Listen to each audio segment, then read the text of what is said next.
Hello മക്കളെ, welcome to the new section. നമ്മൾ ഇന്ന് ഡിസ്കസ് ചെയ്യാൻ പോകുന്നത് നമ്മുടെ NIOS 10th sure short question and answer discussion ആണ്. മിസ് എന്ന് വന്നിട്ടുള്ളത് 10 ഷുവർ ആയിട്ടുള്ള 10 ക്വസ്റ്റ്യൻസും അതിന് 10 ആൻസേഴ്സും ആയിട്ടാണ്. അപ്പൊ എല്ലാം റെഡി അല്ലേ? അപ്പൊ നമ്മുടെ റിവിഷൻസ് എല്ലാം കംപ്ലീറ്റ് ആയില്ലേ? നമ്മുടെ ലൈവ് സെക്ഷൻസ് എല്ലാവരും കണ്ടിട്ടുണ്ടാവും എന്നറിയാം. അപ്പൊ ബിസിനസ് സ്റ്റഡീസിന്റെ എല്ലാ ചാപ്റ്റേഴ്സും നമ്മൾ ലൈവില് റിവിഷൻ ചെയ്തിട്ടുണ്ട് അല്ലെ. ഇനി നമുക്ക് നമ്മുടെ ഷുവർ ആയിട്ട് വരുന്ന ഒരു 10 ക്വസ്റ്റ്യനും അതിന്റെ ഒരു 10 ആൻസറും നമ്മൾ ഇന്ന് ഇവിടെ ഡിസ്കസ് ചെയ്യാൻ പോകുന്നത്. അപ്പൊ റെഡി അല്ലേ? അപ്പൊ നമുക്ക് അതിലോട്ട് പോവാം അല്ലെ. ഇനി 6 മാസം കൊണ്ട് SSLC+2 കൂടാതെ ഇന്ത്യയിലെ ഏറ്റവും മികച്ച യൂണിവേഴ്സിറ്റികളിൽ നിന്നും UG PG എന്നീ കോഴ്സുകൾ ചെയ്യാം. കേരളത്തിലെ ആദ്യത്തെ ഡിസ്റ്റൻസ് ലേണിംഗ് ആപ്പായ ഫ്യൂച്ചർ പ്ലസ് അക്കാഡമിക്കൊപ്പം. അപ്പൊ നമുക്കറിയാം നമ്മുടെ ബിസിനസ് സ്റ്റഡീസിന്റെ കോഡ് എന്താണ്? 215 ആണ് നമ്മുടെ ബിസിനസ് സ്റ്റഡീസിന്റെ കോഡ് വരുന്നത്. NIOS business studies 10th business സ്റ്റഡീസിന്റെ കോഡ് വരുന്നത് 215 ആണ്. അപ്പൊ അതെല്ലാവരും നോട്ട് ചെയ്ത് വെക്കുക. ദെൻ നമ്മൾ ഇന്ന് നമ്മുടെ ഷുവർ ഷോർട്ട് ആയിട്ടുള്ള ഇമ്പോർട്ടന്റ് ആയിട്ടുള്ള ക്വസ്റ്റ്യൻ ആൻഡ് ആൻസർ ആണ് ഡിസ്കസ് ചെയ്യാൻ പോകുന്നത്.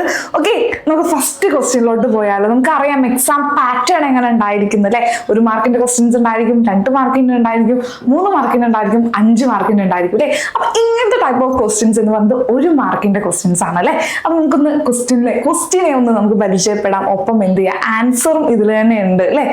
First one, dash is deciding in advance what is do it to be done in future. എന്താണ് പറഞ്ഞിട്ടുള്ളത്? ഭാവിയിൽ എന്ത് ചെയ്യണമെന്ന് മുൻകൂട്ടി തീരുമാനിക്കുന്നത് എന്താണ്? ഡാഷ് ആണ്. എന്താണത്? പ്ലാനിങ് ആണ് അല്ലെ. ആൻസർ എന്താണ് വരുന്നത്? പ്ലാനിങ് ആണ്. Planning is deciding in advance what is done to be in future. നമ്മൾ പ്ലാൻ ചെയ്യുന്നത് എന്താ? പ്ലാനിങ് എന്ന് പറഞ്ഞാൽ നമുക്കറിയാലോ ഫ്യൂച്ചറിസ്റ്റിക് ആണ്. ഭാവി മുൻകണ്ടിട്ടാണ് നമ്മളൊരു കാര്യം പ്ലാൻ ചെയ്യുന്നത് അല്ലേ. അപ്പൊ അത് മനുഷ്യന്റെ കാര്യത്തിലാണെങ്കിലും ബിസിനസിന്റെ കാര്യത്തിലാണെങ്കിലും അങ്ങനെയാണ്. അപ്പൊ ബിസിനസിന്റെ പ്ലാനിങ് എന്ന് പറയുന്നത് എന്താണ്? ഫ്യൂച്ചറിസ്റ്റിക് ആണ്. പ്ലാനിങ് ഈസ് ഫ്യൂച്ചർ ഓറിയന്റഡ് ആണ് അല്ലേ. അപ്പൊ നമ്മൾ ഫ്യൂച്ചർ ഭാവി ലക്ഷ്യം കണ്ടിട്ട് നമ്മളൊരു കാര്യം അഡ്വാൻസ് ആയി തീരുമാനിക്കുന്നതാണ് എന്തെന്ന് പറയുന്നത്? പ്ലാനിങ് എന്ന് പറയുന്നത് അല്ലെ. അപ്പൊ ഈ പറയുന്നതൊക്കെ എന്താ? പ്ലാനിങ്, ഓർഗനൈസിങ്, സ്റ്റാഫിങ്, ഡയറക്ടിങ് ഒക്കെ എന്താണ്? ഫങ്ഷൻസ് ഓഫ് മാനേജ്മെന്റ് ആണ് അല്ലെ. മാനേജ്മെന്റിന്റെ ഫങ്ഷൻസ് ആണ്. അപ്പൊ ഫസ്റ്റ് ക്വസ്റ്റ്യന്റെ ആൻസർ എന്താണ്? പ്ലാനിങ്. ക്ലിയർ? ദെൻ ക്വസ്റ്റ്യൻ 1 നമ്മൾ പരിചയപ്പെട്ടു. ഇനി നമുക്ക് രണ്ടാമത്തെ ക്വസ്റ്റ്യനിലോട്ട് പോവാം. എന്താണ് രണ്ടാമത്തെ ക്വസ്റ്റ്യൻ പറയുന്നത്? Which of the following is not a feature of departmental stores. Departmental സ്റ്റോഴ്സിനെ കുറിച്ച് നമ്മൾ പഠിച്ചു അല്ലേ. ഇത് ചോദിച്ചിട്ടുണ്ട്. Not a feature.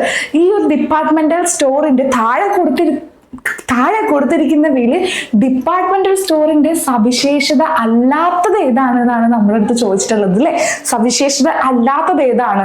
അപ്പൊ ഈ ഒരു ഓപ്ഷനിൽ എന്തുണ്ടാവും? മേ ബി അതിന്റെ ഫീച്ചേഴ്സ് ഉണ്ടാവുമോ? അപ്പൊ നമുക്ക് എങ്ങനെ പഠിക്കാം? ഡിപ്പാർട്ട്മെന്റിന്റെ സവിശേഷത നമുക്ക് ഇവിടുന്ന് തന്നെ പഠിക്കാം. അതുപോലെ അതിന്റെ ലിമിറ്റേഷൻ നമുക്ക് ഈ ഒരു ക്വസ്റ്റ്യൻ തന്നെ കിട്ടും അല്ലേ.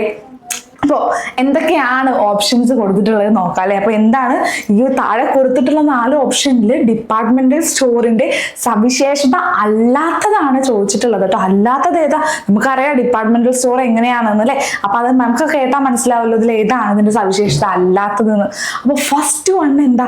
The entire building is divided into a number of department or section. ആ ഒരു ബിൽഡിംഗ്, ആ ഒരു ഡിപ്പാർട്ട്മെന്റൽ സ്റ്റോർസ് എങ്ങനെയാണെന്ന് പറഞ്ഞിട്ടുള്ളത് നമ്പർ ഓഫ് ഡിപ്പാർട്ട്മെന്റ്. ഒരു ഡിപ്പാർട്ട്മെന്റൽ സ്റ്റോറിൽ ഒരുപാട് ഡിപ്പാർട്ട്മെന്റുകളും ഒരുപാട് സെക്ഷൻസ് ഉണ്ടാവും എന്നാണ് പറയുന്നത്. ശരിയാണോ എന്ന് നിങ്ങളൊന്ന് ആലോചിക്കും കേട്ടോ. അതുപോലെ എന്താ? In each department specific type of goods like stationery items, books, electronic goods, garments, jewelleries etcetera are made available. എന്താ പറയുന്നത്? ഒരുപാട് A to Z സാധനങ്ങൾ, ഉപ്പ് മുതൽ കർപ്പൂരം വരെ നമുക്ക് എവിടെ കിട്ടും? ഡിപ്പാർട്ട്മെന്റൽ സ്റ്റോറിൽ കിട്ടും അല്ലേ. കിട്ടും. അതൊരു സവിശേഷതയാണ് എന്തിന്റെ? ഡിപ്പാർട്ട്മെന്റൽ സ്റ്റോറിന്റെ. ഇനി എന്താ പറയുന്നത്? These store also provide facilities like free home delivery of goods, execution of telephonic order for goods, credit facility. ഉണ്ടോ? കടം കൊടുക്കുവോ? ഡിപ്പാർട്ട്മെന്റൽ സ്റ്റോറിലൊക്കെ കടം കൊടുക്കുവോ? ഒരിക്കലും ഇല്ല അല്ലെ. ഡെലിവറി, ഹോം ഡെലിവറി ഉണ്ടോ? ഇല്ല. ലുലുമാളിലൊക്കെ ഹോം ഡെലിവറി ഉണ്ടോ മക്കളെ? നെസ്റ്റോയിലൊക്കെ ഹോം ഡെലിവറി ഉണ്ടോ? ഇല്ല അല്ലെ. അപ്പൊ നമ്മുടെ ഡിപ്പാർട്ട്മെന്റൽ സ്റ്റോഴ്സിൽ എന്തില്ല? ഹോം ഡെലിവറിയോ ക്രെഡിറ്റ് ഫെസിലിറ്റിയോ ഇല്ല. ക്ലിയർ? ദെൻ അടുത്തൊന്നും എന്താ? Large amount of capital investment is required to start and run. നമുക്കറിയാലോ ലാർജ് എമൗണ്ട് ഓഫ് ഒരുപാട് ഹ്യൂജ് ക്യാപിറ്റൽ എന്തിനു ഇൻവെസ്റ്റ് ചെയ്യണം? ഒരു ഡിപ്പാർട്ട്മെന്റൽ സ്റ്റോർ ഓപ്പൺ ചെയ്യാൻ, റൺ ചെയ്യാൻ ഇൻവെസ്റ്റ് ചെയ്യണം അല്ലേ? അപ്പോൾ ഇതിൽ നിന്ന് ഈ ഒരു ക്വസ്റ്റ്യൻ നിന്ന് നമുക്ക് എന്തൊക്കെ കിട്ടി? ഡിപ്പാർട്ട്മെന്റൽ സ്റ്റോറിന്റെ ഫീച്ചേഴ്സും കിട്ടി, സവിശേഷത അല്ലാത്തതും കിട്ടി. അപ്പൊ ആൻസർ നമ്മുടെ ക്വസ്റ്റ്യൻ ഇവിടെ എന്താണ്? Not a feature. സവിശേഷത അല്ലാത്തത് ഏതാണെന്നാ ചോദിച്ചിട്ടുള്ളത്. ആൻസർ ഇവിടെ കിട്ടിയില്ലേ? ഓപ്ഷൻ സി ആണ്. അപ്പൊ അതിന്റെ സവിശേഷത നമുക്ക് ഇവിടെ കിട്ടിയോ? ഡിപ്പാർട്ട്മെന്റൽ സ്റ്റോറിൽ നിന്ന് എന്തെങ്കിലും ഒരു ക്വസ്റ്റ്യൻ ചോദിച്ചു കഴിഞ്ഞാൽ നമുക്ക് ഈ ഒരു ആൻസർ എഴുതാൻ പറ്റിയില്ലേ? അപ്പൊ നമ്മൾ ആ ഒരു ക്വസ്റ്റ്യൻ പഠിച്ചു. എന്താണ്? Which of the following is not a feature of departmental stores? Clear? ഇനി നമ്മൾ പഠിക്കാൻ പോകുന്ന മൂന്നാമത്തെ ക്വസ്റ്റ്യൻ ഏതാണ്? ഇതിന്റെ മലയാളം ആട്ടോ. മലയാളം വേണ്ട സ്റ്റുഡൻസിന് ഇവിടെ മലയാളത്തിലും കൊടുത്തിട്ടുണ്ട്. ദെൻ യൂണിറ്റ് ക്വസ്റ്റ്യൻ 3 എന്താ ചോദിച്ചിട്ടുള്ളത്? Withdrawal of money from ATM is an example of dash type of transaction. എന്താണ് ഇവിടെ ഓപ്ഷൻസ് ഉള്ളത്? B2B ഉണ്ട്, B2C ഉണ്ട്, ഇൻട്രാ-B ഉണ്ട്, C2C ഉണ്ട്. ഇതിലെ ആൻസർ എന്താണ്? നമുക്കറിയാലേ B2C ആണ്. What is B2C? Business to എന്താണ്? Business to customer. Business to customer ആണ് നമ്മുടെ B2C എന്ന് പറയുന്നത്. അപ്പൊ ഇവിടെ ആരാണ്? ATM നമ്മൾ മണി വിഡ്രോ ചെയ്യാണ്, പൈസ എടുക്കുകയാണ്. ഇവിടെ ബിസിനസ്സിലെ ബിസിനസ് ആരാ? കസ്റ്റമർ ആരാ? അപ്പൊ ഞാൻ എന്റെ ATM പോയിട്ട് 5000 രൂപ വിഡ്രോ ചെയ്തു. ഇവിടെ ATM എന്ന് പറയുന്നത് എന്താണ്? ബാങ്ക് ആണല്ലേ ഇവിടെ ബിസിനസ് സ്ഥാപനം. ഞാൻ എന്താണ്? കസ്റ്റമർ ആണ്. അപ്പൊ അവിടെ എന്ത് ടൈപ്പ് ഓഫ് ട്രാൻസാക്ഷൻ ആണ് നടന്നിട്ടുള്ളത്? B2C ആണ്. ബിസിനസ് ടു കസ്റ്റമർ ആണ് അല്ലേ? ഇനി നമുക്ക് ആ ഒരു ഓപ്ഷനിൽ കുറച്ച് കാര്യങ്ങൾ കൂടെ തന്നിട്ടുണ്ട്. അപ്പൊ നമുക്ക് ആ ഒരു കാര്യങ്ങൾ കൂടെ പഠിക്കാം അല്ലേ? ഓപ്ഷൻ എന്താണ്? B2B ഉണ്ട്. What is B2B? Business to business അല്ലേ? ബിസിനസ് ടു ബിസിനസ് ട്രാൻസാക്ഷൻസ് ആണ് എവിടെ വരുന്നത്? B2Bയിൽ വരുന്നത്. ദെൻ ബിസിനസ്സുകൾ തമ്മിലുള്ള ട്രാൻസാക്ഷൻസ് അല്ലേ? Between the business. Clear? Then intra B commerce. What is intra B? Intra B എന്ന് പറയുമ്പോൾ എന്താ? ഒരു ബിസിനസ് സ്ഥാപനത്തിൽ ഒരു കമ്പനിയിൽ തന്നെ വിവിധ ഡിപ്പാർട്ട്മെന്റുകൾ ഉണ്ടാവില്ലേ? അവർ തമ്മിലുള്ള ട്രാൻസാക്ഷൻ വിത്തിൻ എ കമ്പനി, ഒരു കമ്പനിയുടെ ആ ഒരു ബിസിനസിന്റെ ഉള്ളിലുള്ള ട്രാൻസാക്ഷനെയാണ് നമ്മൾ എന്ത് പറയുന്നത്? ഇൻട്രാ-B എന്ന് പറയുന്നത്. ഇനി C2C, കസ്റ്റമർ ടു കസ്റ്റമർ. ഞാനൊരു കസ്റ്റമർ ആണ് അല്ലേ? അപ്പൊ എന്തെങ്കിലും എനിക്കൊരു പ്രൊഡക്റ്റ് എന്തെങ്കിലും വിൽക്കണം എന്നുണ്ടെങ്കിൽ, വേറൊരാൾക്ക് വിൽക്കണം എന്നുണ്ടെങ്കിൽ നമ്മൾ OLXിലൊക്കെ നമ്മൾ ഒരുപാട് പണ്ടത്തെ ട്രോളൊക്കെ കണ്ടിട്ടില്ലേ? OLXിൽ കാർ വാങ്ങിയിരുന്നു, ഹെലികോപ്റ്ററിന്റെ. അപ്പൊ അങ്ങനെ ഒരുപാട് OLX അല്ലേ? OLX എന്താണ്? ഒരു C2C സ്ഥാപനമാണ്. കസ്റ്റമർ ടു കസ്റ്റമർ പ്ലാറ്റ്ഫോം ആണ് എന്തെന്ന് പറയുന്നത്? നമ്മുടെ ഈ OLX എന്ന് പറയുന്നത്. അപ്പോൾ ഈ ഒരു ക്വസ്റ്റ്യന്റെ ആൻസർ എന്ന് പറയുന്നത് B2C ആണ്. ബിസിനസ് ടു കസ്റ്റമർ ആണ്. അപ്പൊ ഒന്നാമത്തെ ക്വസ്റ്റ്യൻ നമ്മൾ പഠിച്ചു. രണ്ടാമത്തെ ക്വസ്റ്റ്യനിൽ നമ്മൾ എന്താ പഠിച്ചേ? നമ്മുടെ എന്താ പറയാ, ഡിപ്പാർട്ട്മെന്റൽ സ്റ്റോർ പഠിച്ചു. ആദ്യത്തേതിൽ പ്ലാനിങ് പഠിച്ചു. രണ്ടാമത്തേതിൽ ടൈപ്പ് ഓഫ് ട്രാൻസാക്ഷൻസിൽ പഠിച്ചു അല്ലേ? B2B പഠിച്ചു, B2C പഠിച്ചു, ഇൻട്രാ-B പഠിച്ചു, ദെൻ C2C പഠിച്ചു. ഇനി നമ്മൾ പഠിക്കാൻ പോകുന്നുണ്ടാ in relation to type of business environment, match the column 1 to column 2. business environment, ബിസിനസിന്റെ ആ ഒരു ചുറ്റുപാട് അല്ലേ? ബിസിനസ് എൻവയോൺമെന്റിനെ കുറിച്ചിട്ടാണ് ചോദിക്കുന്നത്. അതിൽ ആ മാച്ച് ദ ഫോളോവിങ് ആ കൊടുത്തത്. കോളം 1 ആൻഡ് കോളം 2 ഒന്ന് മാച്ച് ചെയ്യാനാണ് ഇവിടെ പറഞ്ഞിട്ടുള്ളത് അല്ലേ? ആൻസർ ഞാൻ ഓൾറെഡി റെഡിൽ കൊടുത്തിട്ടുണ്ട്. ഓക്കെ, അപ്പോൾ എന്താണ് ഇവിടെ തന്നിട്ടുള്ളത്? കോളം 1ൽ ബിസിനസ് എൻവയോൺമെന്റ് കൊടുത്തിട്ടുണ്ട്, പൊളിറ്റിക്കൽ എൻവയോൺമെന്റ് കൊടുത്തിട്ടുണ്ട്, ലീഗൽ എൻവയോൺമെന്റ് കൊടുത്തിട്ടുണ്ട്, ടെക്നോളജിക്കൽ എൻവയോൺമെന്റ് കൊടുത്തിട്ടുണ്ട് അല്ലേ? അപ്പൊ അതിന്റെ ശരി ഉത്തരം രണ്ടാമത്തെ കോളത്തിൽ നിന്ന് സെലക്ട് ചെയ്ത് എഴുതാനാണ് പറഞ്ഞിട്ടുള്ളത്. ഇവിടെ നമുക്കറിയാം ഇക്കണോമിക് എൻവയോൺമെന്റ് എന്ന് പറയുന്നതിന്റെ ആൻസർ വരുന്നത് എന്താണ്? D ആണ് അല്ലെ? എന്താ പറയുന്നത്? സ്ട്രെങ്ത് ഓഫ് ക്യാപിറ്റൽ മാർക്കറ്റ് ആണ് വരുന്നത്. ക്യാപിറ്റൽ മാർക്കറ്റിന്റെ സ്ട്രെങ്ത് ആണ് 1ൽ എക്കണോമിക് എൻവയോൺമെന്റിൽ വരുന്നത്. അപ്പൊ പൊളിറ്റിക്കൽ എൻവയോൺമെന്റിൽ എന്തായിരിക്കും വരുന്നത്? പൊളിറ്റിക്കൽ എൻവയോൺമെന്റ് ആൻസർ C ആണ് അല്ലെ? എന്താണ്? Government policies and attitude towards business community. Business കമ്മ്യൂണിറ്റിയോടുള്ള ഗവൺമെന്റിന്റെ ആറ്റിറ്റ്യൂഡ് ആണ് എവിടെ വരുന്നത്? പൊളിറ്റിക്കൽ എൻവയോൺമെന്റിൽ വരുന്നത്. ഇനി ലീഗൽ എൻവയോൺമെന്റിൽ എന്താ വരിക? റെഗുലേഷൻസ് അല്ലേ?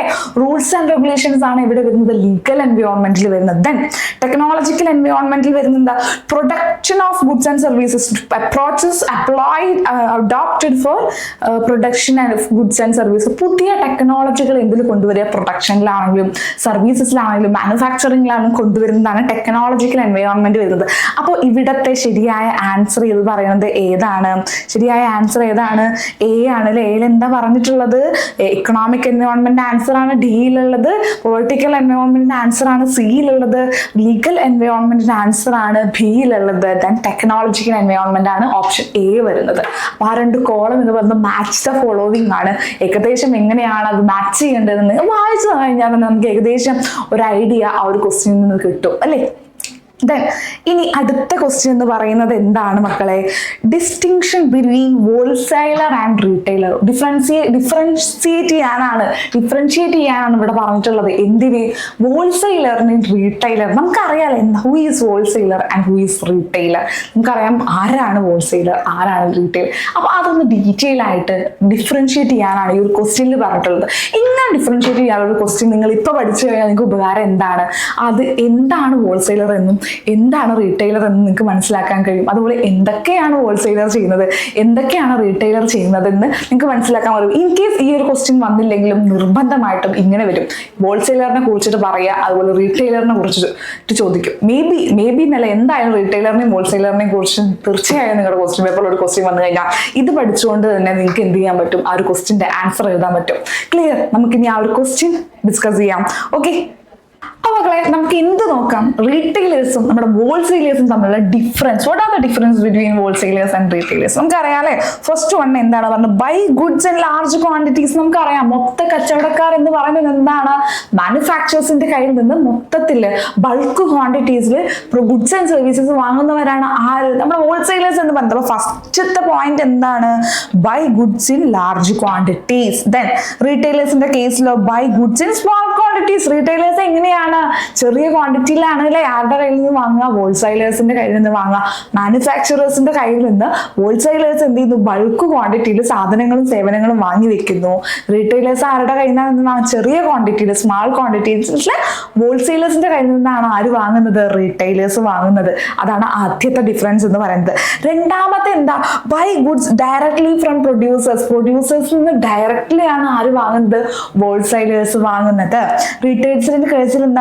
Generally buy goods from the wholesalers. ഞാൻ നേരത്തെ പറഞ്ഞു, പ്രൊഡ്യൂസേഴ്സിൽ നിന്ന് ഹോൾസെയിലേഴ്സ് വാങ്ങുന്നു, ഹോൾസെയിലേഴ്സിൽ നിന്ന് ആര് വാങ്ങുന്നു? റിറ്റെയിലേഴ്സ് വാങ്ങുന്നു അല്ലെ. രണ്ടാമത്തെ ഡിഫറൻസ് നമ്മൾ പഠിച്ചു. മൂന്നാമത്തെ ഡിഫറൻസ് എന്താ പറയുന്നത്?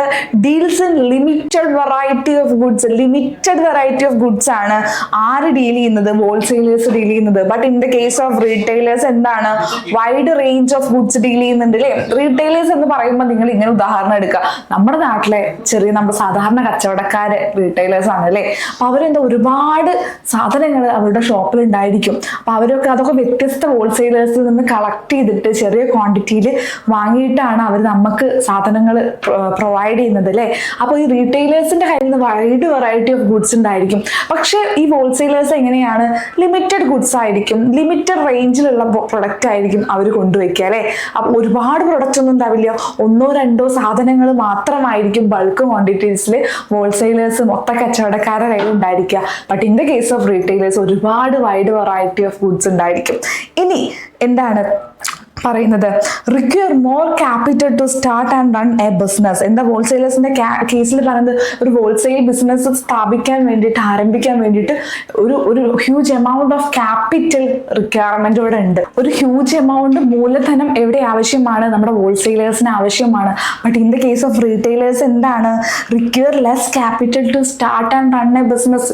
ഒരു ചെറിയൊരു എമൗണ്ട് ഓഫ് ക്യാപിറ്റൽ മതി എന്ത് സ്റ്റാർട്ട് ചെയ്യാൻ? നമ്മുടെ റീറ്റെയിലിംഗ് ഷോപ്പ്, നമ്മുടെ സാധാ കച്ചവടം സ്റ്റാർട്ട് ചെയ്യാൻ എത്രയേ വേണ്ടൂ? ചെറിയൊരു എമൗണ്ട് ഓഫ് ക്യാപിറ്റൽ റിക്വയർമെന്റേ വേണ്ടുള്ളൂ.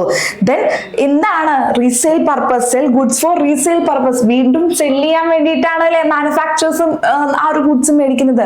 പക്ഷേ റീറ്റെയിലേഴ്സ് എന്താ? സെൽ ഗുഡ്സ് ഫോർ കൺസംഷൻ, ഉപയോഗിക്കാനാണ്. നമ്മൾ ഈ ഒരു ഹോൾസെയിലേഴ്സ് ആർക്കാണ് ഇത് സെല് ചെയ്യുന്നത്? റീറ്റെയിലേഴ്സ് ആണ്. ഈ റീറ്റെയിലേഴ്സ് ആർക്കാണ്? എന്ത് കസ്റ്റമർ ടു യൂസ്, ഒരു കസ്റ്റമേഴ്സിന് യൂസ് ചെയ്യാൻ വേണ്ടിയിട്ടാണ് ആ പ്രൊഡക്റ്റ് കൊടുക്കുന്നത് അല്ലേ. അപ്പൊ അങ്ങനെയാണ് എങ്ങനെയാണ് ആ ഒരു ഫ്ലോ പോകുന്നത്? കസ്റ്റമേഴ്സ് എന്ത് ചെയ്യണം? റീസെയിലിന് വേണ്ടി കൊടുക്കുന്നു, നമ്മുടെ റീറ്റെയിലേഴ്സ് കൺസംഷൻ ഉപയോഗിക്കാൻ വേണ്ടിയിട്ട് കൊടുക്കുന്നു അല്ലേ. Then no direct connect with customers. ഒരു ഡയറക്റ്റ് കോണ്ടാക്ട് ഹോൾസെയിലേഴ്സിന് ആരുമായിട്ട് ഉണ്ടായിരിക്കില്ല, നമ്മുടെ കസ്റ്റമേഴ്സ് ആയിട്ട് ഉണ്ടായിരിക്കില്ല, ഒരു പേഴ്സണൽ അറ്റാച്ച്മെന്റ് ആരുമായിട്ട് ഉണ്ടായിരിക്കില്ല, കസ്റ്റമേഴ്സുമായിട്ട് ഉണ്ടായിരിക്കില്ല. ബിക്കോസ് അവർ കസ്റ്റമേഴ്സിനെ കാണുന്നില്ല. അവർ ഡയറക്റ്റ് ആയിട്ട് സാധന സേവനങ്ങൾ ആർക്കാണ് കൊടുക്കുന്നത്? നമ്മുടെ റീറ്റെയിലേഴ്സിനാണ് കൊടുക്കുന്നത്. ആരുമായിട്ടാണ് കസ്റ്റമേഴ്സ് കൂടുതൽ കണക്ട് ചെയ്ത് നിൽക്കുന്നത്? നമ്മുടെ റീറ്റെയിലേഴ്സുമായിട്ടാണ് കൂടുതൽ കണക്ട് ചെയ്ത് നിൽക്കുന്നത് അല്ലേ. അപ്പൊ ഡയറക്റ്റ് കണക്ട് വിത്ത് കസ്റ്റമർ ആര്? റീറ്റെയിലേഴ്സ്. ഒരു കണക്ഷൻ ആർക്കില്ല? നമ്മുടെ ഹോൾസെയിലേഴ്സിന് ഇല്ല. Then no special attention is given to decoration of shop. നമ്മുടെ മാനുഫാക്ചേഴ്സിൽ നിന്ന് നമ്മൾ സാധനങ്ങൾ ആര് വാങ്ങുന്നു എന്ന് പറഞ്ഞു? ഹോൾസെയിലേഴ്സ് വാങ്ങുന്നു. അവർക്ക് ആ ഒരു സാധനം സ്റ്റോർ ചെയ്യാൻ അത്ര ഡെക്കറേഷൻസ് ഉള്ള, അത്ര മെയിൻറ്റെയിൻ ചെയ്യുന്ന ഒരു ഷോപ്പിന്റെ ആവശ്യമില്ല. ഏതെങ്കിലും ഒരു സ്റ്റോറേജ് സ്പേസ് മതി. But in the case of റീറ്റെയിലേഴ്സിന് എന്ത് വേണം? അവരുടെ ഷോപ്പ് മാന്യമായ രീതിയിൽ മെയിൻ്റെനൻസ് വർക്കൊക്കെ ചെയ്തിട്ട് നല്ല വൃത്തിക്ക് സൂക്ഷിക്കണം അല്ലേ. അപ്പൊ എവിടെ ഡെക്കറേഷന്റെ ആവശ്യമുണ്ട്? നമ്മുടെ റീറ്റെയിലർ ഷോപ്പിൽ ആവശ്യമുണ്ട്. അപ്പൊ ഇതാണ് കോമൺ ആയിട്ടുള്ള ഹോൾസെയിലറിന്റെയും റീറ്റെയിലറിന്റെയും ഡിഫറൻസ് എന്ന് പറയുന്നത്. ഈ ഒരു ക്വസ്റ്റ്യൻ നിന്ന് തന്നെ നിങ്ങൾക്ക് എന്തും ആൻസർ ചെയ്യാം. Features of wholesalers, features of നമ്മുടെ റീറ്റെയിലർ, അതുപോലെ ക്യാരക്ടറിസ്റ്റിക്സ് കിട്ടി, അതുപോലെ എന്തൊക്കെയാണ് റീറ്റെയിലിംഗിൽ ഉൾപ്പെടുന്നതെന്ന് കിട്ടി. അപ്പൊ ബേസിക് ആയിട്ട് എന്താണ് ഹോൾസെയിലർ, എന്താണ് റീറ്റെയിലർ എന്നുള്ള ഒരു ഐഡിയ നിങ്ങൾക്ക് ഈ ഒരു ക്വസ്റ്റ്യൻ നിന്ന് കിട്ടിയെന്ന് വിചാരിക്കുന്നു. അടുത്ത ക്വസ്റ്റ്യനോട്ട് നമുക്ക് പോകാം അല്ലെ. നെക്സ്റ്റ് ക്വസ്റ്റ്യൻ എന്താ? ക്വസ്റ്റ്യൻ 6 എന്താ ചോദിച്ചിട്ടുള്ളത്? Explain the classification or type of insurance ആണ് അല്ലെ. ഇൻഷുറൻസിന്റെ വിവിധ ടൈപ്പുകളാണ് ചോദിച്ചിട്ടുള്ളത്. നമുക്കറിയാം ഇൻഷുറൻസ് നമ്മൾ എന്തിനാണ്? ഫോർ സേഫ്റ്റി ആണ് അല്ലെ. ഇൻഷുറൻസ് എന്ന് പറയുന്നത് നമ്മൾ ഇൻഷുർഡ് ആയിരിക്കുകയാണ്. ഇവിടെ എത്ര പാർട്ടീസ് ഉണ്ട്? ഇൻഷുർഡ് ഉണ്ട്, ഇൻഷുററും ഉണ്ട് അല്ലേ, അതുപോലെ ഒരു പോളിസി ഉണ്ട്. ദെൻ നമ്മൾ ഇൻഷുറൻസിന്റെ വിവിധ ടൈപ്പുകളാണ് നമ്മൾ പറയാൻ പോകുന്നത്. എന്താണ് ഓരോ ടൈപ്പ് ഓഫ് ഇൻഷുറൻസ് എന്ന് ചോദിച്ചാൽ അതിന്റെ ആൻസർ എന്താണ്? ലൈഫ് ഇൻഷുറൻസ് വരുന്നുണ്ട്, ഫയർ ഇൻഷുറൻസ് വരുന്നുണ്ട്, മറൈൻ ഇൻഷുറൻസ് വരുന്നുണ്ട്, അതർ ടൈപ്പ് ഓഫ് ഇൻഷുറൻസും വരുന്നുണ്ട്. അപ്പൊ എന്താണ് ലൈഫ് ഇൻഷുറൻസ് എന്ന് നോക്കാം അല്ലെ. അപ്പൊ what are type of insurance? Life insurance ഉണ്ട്, മറൈൻ ഇൻഷുറൻസ് ഉണ്ട്, ഫയർ ഇൻഷുറൻസ് ഉണ്ട്, ആൻഡ് എന്താണ് അതർ ടൈപ്പ് ഓഫ് ഇൻഷുറൻസ് ഉണ്ട്. അപ്പൊ നമുക്ക് ആദ്യത്തെ ലൈഫ് ഇൻഷുറൻസ് എന്താണ്? ലൈഫ് ഇൻഷുറൻസ് എന്ന് പറയുന്നത് provide financial protection to the family in case of policy holders death. Policy ഹോൾഡറുടെ ഡെത്തിന് ശേഷം നമ്മുടെ അവകാശികൾ ആരാണോ അവർക്ക് നോമിനിക്ക് എന്ത് കിട്ടുകയാണ്? നമ്മളൊരു ഒരു എമൗണ്ട് നമ്മൾ കൊടുക്കുന്നതിനെയാണ് നമ്മൾ എന്ത് പറയുന്നത്? ലൈഫ് ഇൻഷുറൻസ് എന്ന് പറയുന്നത് അല്ലെ. നമുക്കറിയാം നമ്മുടെ ജീവന് ആപത്തുള്ള കാര്യങ്ങളിൽ നമ്മൾ ഹെൽത്ത് ഇൻഷുറൻസ് എടുത്ത് വെക്കാറുണ്ട് അല്ലെ. അങ്ങനത്തെ കേസുകളിലോ ഹെൽത്ത് ഇൻഷുറൻസ്. ഇവിടെ എന്താണ് ലൈഫ് ഇൻഷുറൻസിന്റെ കേസിൽ നമ്മളിവിടെ നമ്മുടെ ജീവിതമാണ് അല്ലെ. നമ്മൾ ആഫ്റ്റർ ഡെത്ത്, നമ്മുടെ മരണശേഷം നമ്മുടെ പേരക്കുട്ടികൾക്കോ നമ്മുടെ മക്കൾക്കോ എന്തെങ്കിലും ഒരു കരുതലാണ് ഈ ഒരു ലൈഫ് ഇൻഷുറൻസ് കൊണ്ട് ഉദ്ദേശിക്കുന്നത് അല്ലെ. നമ്മളിവിടെ ആഫ്റ്റർ ഡെത്ത്, ഇപ്പോൾ മരണശേഷം ആർക്കാണ് ആ ഒരു പൈസ കിട്ടുക? അവകാശികൾ ആരാണോ, നോമിനി ആരാണോ അവർക്കാണ് ആ ഒരു എമൗണ്ട്, ഇൻഷുറൻസ് എമൗണ്ട് അവർക്കാണ് കൊടുക്കുക. ക്ലിയർ?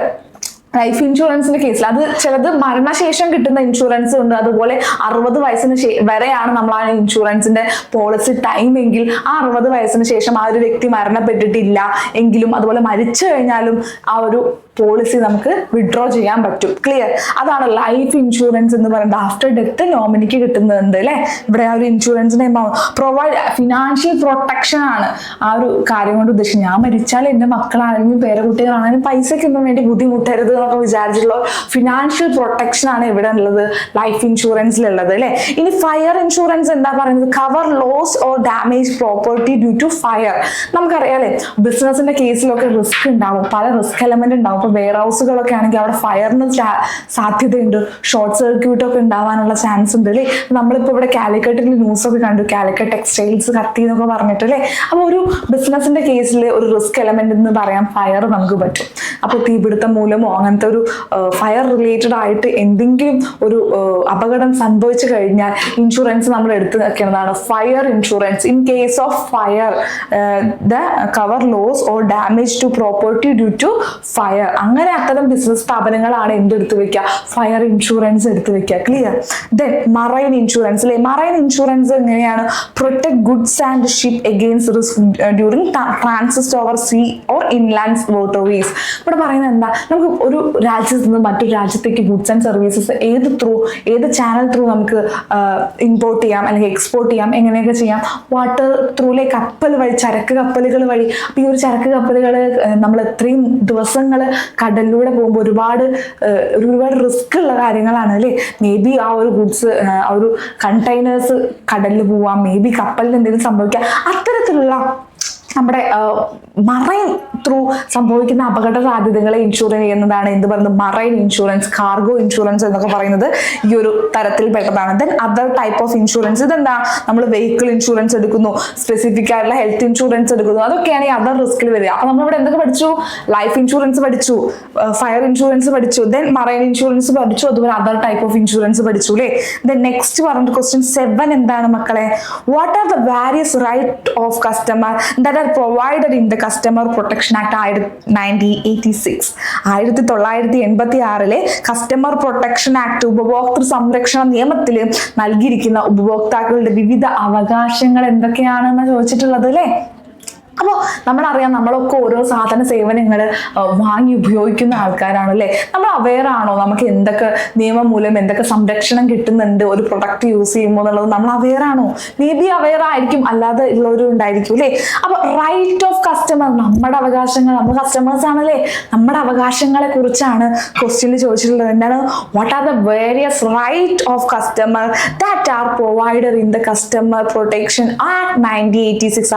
1986 കൺസ്യൂമർ പ്രൊട്ടക്ഷൻ ആക്ട് പ്രകാരം എന്തൊക്കെ റൈറ്റ് ആണ് ഒരു കസ്റ്റമർക്ക് ഉള്ളതാണ് എന്നുള്ളത് ഒരു ക്വസ്റ്റ്യൻ ആണ്. അതിന്റെ ആൻസർ ആണ് നമ്മൾ ഇനി പറയാൻ പോകുന്നത് കേട്ടോ.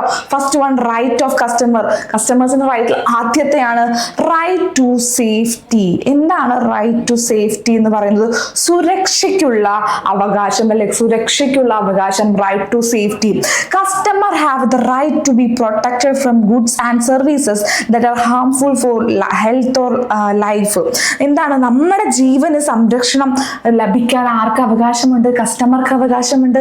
ഹാർംഫുൾ ആയിട്ടുള്ള എന്തെങ്കിലും പ്രോഡക്റ്റ് യൂസ് ചെയ്ത് എന്തെങ്കിലും പറ്റിക്കഴിഞ്ഞാൽ അതിൽ നിന്ന് സംരക്ഷിക്കാനുള്ള നമ്മുടെ സുരക്ഷയ്ക്കുള്ള അവകാശം ആർക്കുണ്ട്?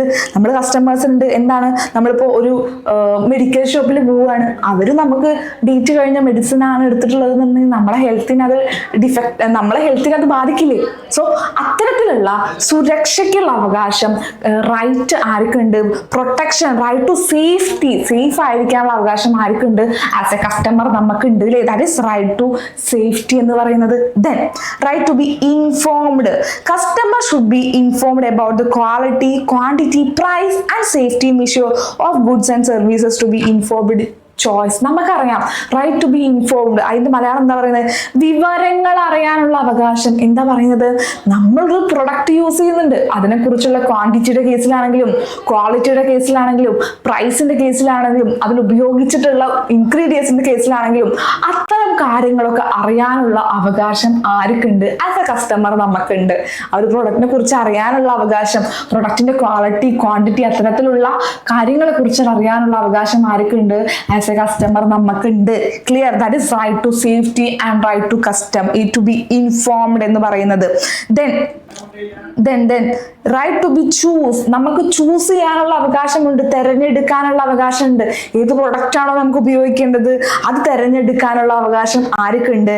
കസ്റ്റമർക്കുണ്ട്. ആ ഒരു നിലവാരം കുറഞ്ഞ ഉൽപ്പന്നങ്ങൾ വാങ്ങാൻ നിർബന്ധിതരാകാതെ നമുക്ക് സ്വയം നമുക്ക് ആവശ്യമായിട്ടുള്ള പ്രൊഡക്റ്റ് യൂസ് ചെയ്യാനുള്ള അവകാശം ആസ് എ കസ്റ്റമർ നമുക്കുണ്ട്. റൈറ്റ് ടു ബി ചൂസ്, തിരഞ്ഞെടുക്കാനുള്ള അവകാശം. Right to be heard. എന്താണ് റൈറ്റ് ടു ബി ഹിയർഡ്? കേൾക്കപ്പെടാനുള്ള അവകാശം. കേൾക്കപ്പെടാനുള്ള അവകാശം എന്താണ്? നമ്മുടെ സർക്കാരിന്റെ നയങ്ങളിലും അതുപോലെ പ്രൊഡ്യൂസേഴ്സിന്റെ എന്താ പറയുക, ഗവൺമെന്റ് പോളിസീസ്, ലീഗൽ പ്രൊസീജിയേഴ്സ്, അത്തരത്തിൽ ഇത്തരത്തിലുള്ള നിയമ നടപടികളുള്ള അഭിപ്രായങ്ങൾ, നമ്മളെ അഭിപ്രായങ്ങൾ ആര് പരിഗണിക്കണം? ആ ഒരു പ്രൊഡ്യൂസേഴ്സ് ആണെങ്കിലും ഗവൺമെന്റ് ആണെങ്കിലും ഒരു കസ്റ്റമേഴ്സിന്റെ അഭിപ്രായങ്ങൾ പരിഗണിക്കപ്പെടാനുള്ള അവകാശം, അതായത് നമ്മൾ കേൾക്കാനുള്ള അവകാശം, റൈറ്റ് ടു ബി ഹിയർഡ് ആർക്കുണ്ട്? ആസ് എ കസ്റ്റമർ നമുക്കുണ്ട്. Then right to seek redressal, പരിഹാരത്തിനുള്ള അവകാശം, നഷ്ടപരിഹാരത്തിനുള്ള അവകാശങ്ങൾ, ഒരു കേസിന് പോകാനുള്ള അവകാശമൊക്കെ ആർക്കുണ്ട്? നമുക്ക് കസ്റ്റമർക്ക് ഉണ്ട്. ഇവിടെ എന്താ പറയുന്നത്? തകരാറുള്ളതോ സുരക്ഷിതമല്ലാത്തതോ അന്യായമായ വിലയുള്ളതോ ആ ഉൽപ്പന്നങ്ങൾക്ക് പകരം എന്താണ് റീഫണ്ട് അല്ലെങ്കിൽ നഷ്ടപരിഹാരം തരാനുള്ള അവകാശം ആർക്കുണ്ട്? നമുക്കുണ്ട്. ഇപ്പൊ ഏതെങ്കിലും ഒരു ഹോട്ടലിൽ പോയി ഫുഡ് കഴിച്ചു, നമുക്ക് എന്തെങ്കിലും ഒരു ഫുഡ് ഇൻഫെക്ഷൻ വന്നു, ആ ഒരു ഹോട്ടലിനെതിരെ കേസ് കൊടുക്കാൻ, ആ ഒരു ഹോട്ടലിൽ നിന്ന് നഷ്ടപരിഹാരം സ്വീകരിക്കാനുള്ള അവകാശം ആർക്കുണ്ട്? നമുക്കുണ്ട് അല്ലേ? That is seek to redressal, right to seek redressal, പരിഹാരം തേടാനുള്ള അവകാശം നമ്മൾ കസ്റ്റമേഴ്സിനുണ്ട്. Then right to customer education, നമ്മൾ ആസ് എ കസ്റ്റമർ നമ്മൾ എഡ്യൂക്കേറ്റഡ് ആയിരിക്കണം. ആ ഒരു രീതിയിലുള്ള വിദ്യാഭ്യാസം അല്ല പറയുന്നത്, ആ ഒരു പ്രൊഡക്റ്റിനെ കുറിച്ചുള്ള ബേസിക് നോളജ് ആർക്ക് ഉണ്ടായിരിക്കണം? ആര് ഉപയോഗിക്കുന്ന കസ്റ്റമേഴ്സിന് ഉണ്ടായിരിക്കണം. Right to customer education. Customer should be educated about the right, എന്താണ് നമ്മുടെ അവകാശങ്ങളെ കുറിച്ചുള്ള അറിയാനുള്ള അവകാശം അല്ലേ? Then avoid exploitation to produce, എന്താണ് ബോധവൽക്കരണ പരിപാടികൾ, ലഘുലേഖ, മാധ്യമങ്ങൾ എന്നിവയെ കൂടെ ഉപഭോക്താക്കളെ അവരുടെ അവകാശങ്ങളും ചൂഷണം ഒഴിവാക്കാനുള്ള വഴികൾ, കസ്റ്റമേഴ്സിന് ചൂഷണം ചെയ്യുന്നുണ്ടല്ലേ അത്തരത്തിലുള്ള അത് ഒഴിവാക്കാനുള്ള നടപടികൾ, പരാതികൾ എന്നിവ കുറിച്ചിട്ടുള്ള ഒരു ബേസിക് കസ്റ്റമർ നോളേജ് ആർക്ക് ഉണ്ടായിരിക്കണം? ആസ് എ കസ്റ്റമർ നമുക്ക് ഉണ്ടായിരിക്കണം. സോ റൈറ്റ് ടു കൺസ്യൂമർ എഡ്യൂക്കേഷനുള്ള അവകാശം ആർക്കുണ്ട്? നമ്മൾ കസ്റ്റമേഴ്സിനുണ്ട്. അപ്പൊ എത്ര എണ്ണം നമ്മൾ പഠിച്ചു? റൈറ്റ് ഓഫ് കസ്റ്റമേഴ്സ് ഏതൊക്കെയാണ്? Right to safety, right to be informed, then നമ്മുടെ right to choose, right to be heard, then എന്ത് പഠിച്ചു? Right to seek redressal, right to consumer education. ഇത്തരത്തിലുള്ള കാര്യങ്ങൾ നമ്മൾ പഠിച്ചു. ഇനി നമ്മുടെ 7ാമത്തെ ക്വസ്റ്റ്യൻസ് ഏതാ മക്കളെ? നമ്മുടെ 8ാമത്തെ ക്വസ്റ്റ്യൻസ് ഏതൊക്കെയാണ്? Explain forms of business organisation. നമ്മുടെ ബിസിനസ് ഓർഗനൈസേഷന്റെ ഫോംസ് ഓഫ് ബിസിനസ് ഓർഗനൈസേഷനെ കുറിച്ചിട്ടാണ് നമ്മുടെ ഈ ഒരു ചാപ്റ്ററിൽ, നമ്മുടെ ഈ ഒരു 10th ബിസിനസ് സ്റ്റഡീസിൽ ഏതൊക്കെ കുറിച്ച് പറയുന്നുണ്ട്? സോൾ പ്രൊപ്രൈറ്റർഷിപ്പിനെ കുറിച്ച് പറയുന്നുണ്ട്, പാർട്ട്ണർഷിപ്പിനെ കുറിച്ച് പറയുന്നുണ്ട്, ഹിന്ദു അൺഡിവൈഡഡ് ഫാമിലി HUF കുറിച്ച് പറയുന്നുണ്ട് അല്ലേ? അപ്പോ നമ്മൾ ഫോംസ് ഓഫ് ബിസിനസ് ഓർഗനൈസേഷൻ, ബിസിനസിന്റെ വിവിധ രൂപങ്ങളുണ്ട് അല്ലേ? അത്തരത്തിലുള്ള ബിസിനസിനെയാണ് നമ്മൾ ഇവിടെ പരിചയപ്പെടാൻ പോകുന്നത്. ക്ലിയർ? അപ്പൊ നമുക്ക് ഫോംസ് ഓഫ് ബിസിനസ് ഓർഗനൈസേഷൻസ് നമുക്ക് പരിചയപ്പെടാം അല്ലെ? അപ്പൊ നിങ്ങളെ ആദ്യത്തെയാണ് സോൾ പ്രൊപ്രൈറ്റർഷിപ്പ്. എന്താണ് സോൾ പ്രൊപ്രൈറ്റർഷിപ്പിൽ പറയുന്നത്? A business owned and managed by a single person. അവിടെ ആരാണ്? ഉടമസ്ഥാവകാശം ഒരൊറ്റ വ്യക്തിയിൽ അധിഷ്ഠിതമാണ് സോൾ പ്രൊപ്രൈറ്റർഷിപ്പില് അല്ലേ? നമുക്കറിയാം നമ്മുടെ നാട്ടിലുള്ള ചെറിയ ചെറിയ കച്ചവടക്കാരൊക്കെ ആരാണ്? സോൾ പ്രൊപ്രൈറ്റർഷിപ്പ് ആണ്. അവർ ഒറ്റയ്ക്കാണല്ലേ നടത്തുന്നത് ആ ഒരു കട. അപ്പോൾ a business owned and managed by a single person, the owner has full control. ആ ഒരു ഓണർക്ക് ആയിരിക്കും ആ ഒരു ബിസിനസ്സിലെ ഫുൾ കൺട്രോൾ ഉണ്ടായിരിക്കുക. Bear all risk. ആ ബിസിനസ്സിൽ എന്താണ്? റിസ്ക് ഈസ് ഒരു മെയിൻ എലമെന്റ് ആണ് അല്ലെ? അപ്പൊ എന്ത് റിസ്ക് ഉണ്ടെങ്കിലും ആര് ഏറ്റെടുക്കണം? ആ ഒരു ഓണർ ഏറ്റെടുക്കണം. അതുപോലെ എത്ര പ്രോഫിറ്റ് കിട്ടിയാലും വേറെ ആർക്കും നമുക്ക് എന്ത് ചെയ്യണ്ട, കൊടുക്കണ്ട, സ്വന്തമായിട്ട് എടുക്കാം. Then easy to start and simple to manage. നമുക്ക് ഈസി ആയിട്ട് പെട്ടെന്ന് സ്റ്റാർട്ട് ചെയ്യാൻ പറ്റുന്ന ഒരു ബിസിനസ് ആണ് എന്ത് പറയുന്നത്? സോൾ പ്രൊപ്രൈറ്റർഷിപ്പ് എന്ന് പറയുന്നത്. ദെൻ നമുക്ക് അടുത്തതാണ് പാർട്ട്ണർഷിപ്പ്. ഡീറ്റെയിൽ ആയിട്ട് ഡിസ്കഷൻ വരുന്നുണ്ട് കേട്ടോ. പാർട്ട്ണർഷിപ്പ് എന്താണ്? Owned and managed by 2 or more person who share profit, loss and management responsibility according to agreement. Partners are jointly and severally liable for all business debts. ഇവിടെ എന്താണ്? നമ്മളൊരു agreement പ്രകാരം ഒന്നോ അതിലധികമോ വ്യക്തികൾ ചേർന്നിട്ട് പ്രോഫിറ്റ് ആണെങ്കിലും ലോസ് ആണെങ്കിലും ഷെയർ ചെയ്യാന്ന് പറഞ്ഞിട്ടുള്ള ഒരു എഗ്രിമെന്റ് ആണെന്ന് പറയുന്നത് പാർട്ട്ണർഷിപ്പ്. ഒന്നോ അതിലധികമോ വ്യക്തികൾ എവിടെ ഉണ്ടായിരിക്കും? പാർട്ട്ണർഷിപ്പ് പങ്കാളിത്ത ബിസിനസ്സിൽ ഉണ്ടായിരിക്കും. Then Hindu undivided family HUF അല്ലെ? എന്താണ് HUF പറയുന്നത്? A business run by family under Hindu law പ്രകാരമാണ് ഈ ഒരു ബിസിനസ് റൺ ചെയ്യുന്നത്. Managed by karta. നമുക്കറിയാം ഇവിടെ കർത്ത ആൻഡ് കോ പാർട്ട്നേഴ്സ് പറഞ്ഞ 2 വ്യക്തികൾ ഉണ്ടായിരിക്കും HUF. കർത്ത എന്ന് പറയുന്നത് elder member of the family ആയിരിക്കും. കോ പാർട്ട്നേഴ്സ് എന്ന് പറയുന്നത് ആ ഒരു ഫാമിലിയിലെ യങ്ങർ മെമ്പേഴ്സ് ആയിരിക്കും അല്ലെ?